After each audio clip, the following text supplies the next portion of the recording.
Hi guys, welcome back to MoonSpeaksTV, a channel dedicated to all things Michael Jackson. Today's episode gets me very excited and is a further installment in my Michael Jackson in film series, where I take a deep dive either in TV shows or movies that feature Michael Jackson himself or excerpts that are influenced by Michael Jackson through song and dance. So MoonWalkers, tell me, what do you get when you combine Disney and the world's biggest star, Michael Jackson? Keep watching to find out.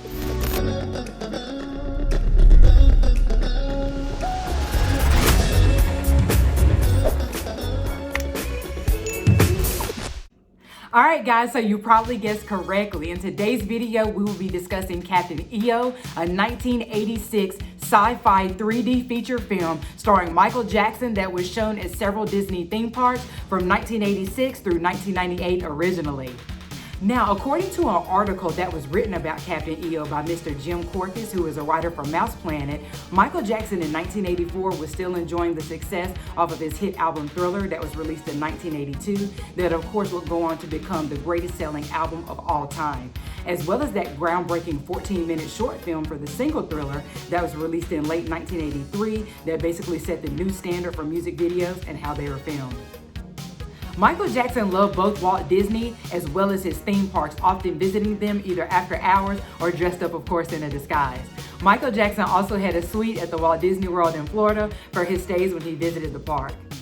MJ had expressed interest about exploring his acting career further and his eagerness to produce more films. One of his advisors had suggested that Michael Jackson make a movie for Disney, who then contacted his friend Jeffrey Katzenberg, the new chairman of Disney Studios, with the idea.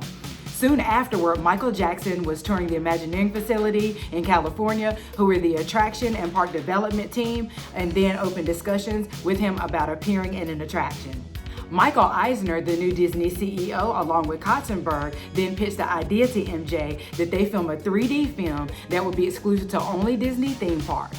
Michael Jackson was very excited to be a part of this project, and he agreed to star in the film and also provide the original music if they could convince Steven Spielberg or George Lucas be a part of the project to guarantee its quality, as Steven Spielberg was part of projects such as E.T., Jaws, and Close Encounters of the Third Kind, and George Lucas being affiliated with things like Star Wars as well as Indiana Jones. Now, unfortunately, Steven Spielberg wasn't able to be a part of the project as he was working on his own movie, The Color Purple. But, however, George Lucas was already working closely with the company and was on board as one of the writers. Francis Coppola was then enlisted, the Oscar-winning director of the Godfather trilogies, to direct the project.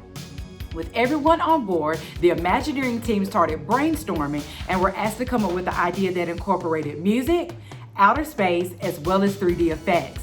The results was at first entitled The Intergalactic Music Man, that then morphed into Space Knights, and finally under the name Captain EO, after a suggestion from Coppola that Michael's character be named after Eos, the Greek goddess of the dawn. Oh, EO had some light. EO, EO, EO. With the light, you brought some color. EO, EO, EO. The storyline of Captain EO settled into a space saga that would feature Michael Jackson as the captain of a ship whose crew contained different alien life forms like Fuzzball, Major and Minor Domo, as well as Hooter, which is my absolute favorite, who kind of looks like an alien version of an elephant. They then crash land on a planet ruled by an evil queen who's played by Angelica Houston. Michael's dance performance then helps break the negative influence over the planet's population. This continues with Michael Jackson using his power of dance and music to spread positivity. I love it. Principal choreographers included Michael Jackson and Jeffrey Hornaday, who is known for his work on the film Flashdance, along with assistant choreographer Helene Phillips. John Napier worked as set and costume designer to bring the vision of this film to life, who's best known for his theatrical musical productions, including Cats. The production used fog machines, lasers, twin 70mm film projectors, and 3D glasses for the dramatic effects. The film would also feature Michael Jackson's two songs, an early mix of Another Part of Me, later released on the Bad album, as well as the song We Are Here to Change the World, not officially released until 2004 on the album Michael Jackson The Ultimate Collection. Both were written and then performed by him in Captain EO. Captain EO began production in the summer of 1985 and took only about 3 weeks to film. However, after some hiccups in the editing process, the ending result was amazing, including over 100 different effects throughout the film. The wizardry of Lucas. The mastery of Coppola. The phenomenal music and dance of Michael Jackson.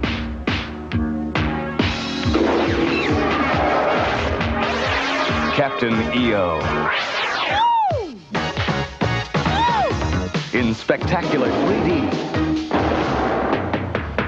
Now at Disneyland at Walt Disney World and nowhere else in the universe. The 17-minute film first premiered at Epcot at Walt Disney World Resort in Florida, September 12, 1986, and then Captain EO premiering later on September 18, 1986 in Disneyland in California, which included a star-studded Grand Day opening ceremony, including a parade, live music, as well as a ribbon-cutting ceremony. Now, unfortunately, Michael Jackson did not attend the premiere. Reports suggest that Michael Jackson was not happy with the end result of the film, while others speculate that Michael Jackson wanted to escape the negative backlash he was receiving from the media when the picture of him laying inside the hyperbaric chamber was leaked to the tabloids. The photo was reportedly meant to draw attention to the premiere of Captain EO with its sci-fi undertones. However, since it had a negative effect, Michael Jackson decided against attending the premiere. However, some of the Jackson family did attend the premiere. Michael Eisner, the CEO, later joked that Michael Jackson was actually there at the premiere, but maybe in disguise. Disneyland stayed open for 60 hours straight to accompany guests on that opening day. History was definitely made with this film, as it was often credited as being the very first 4D film, and the attraction also being able to hold hundreds of people while being able to watch Captain EO as well. Captain EO opened with positive reviews from visitors and reported making $2 million in its first opening weekend, and one poll, 93% of attendees listed Captain EO as the main reason for visiting the park. Captain EO did open later at Tokyo Disneyland in 1987, as well as Euro Disney in 1992.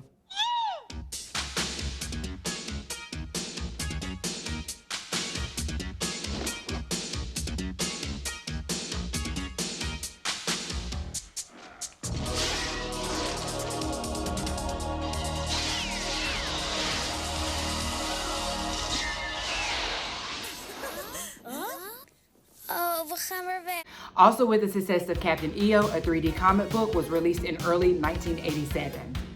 The last showing of Captain EO was shown in 1998. However, after Michael Jackson's passing, the film was reshown from 2010 through 2015 under the name Captain EO: The Tribute. This was attributed partly to a small group of fans that had petitioned to bring back the attraction, as well as Captain EO's internet popularity at the time. I unfortunately was not able to see Captain EO when it was released, and have only been able to watch it on YouTube, as this film has not ever been released on home video, VHS, or DVD.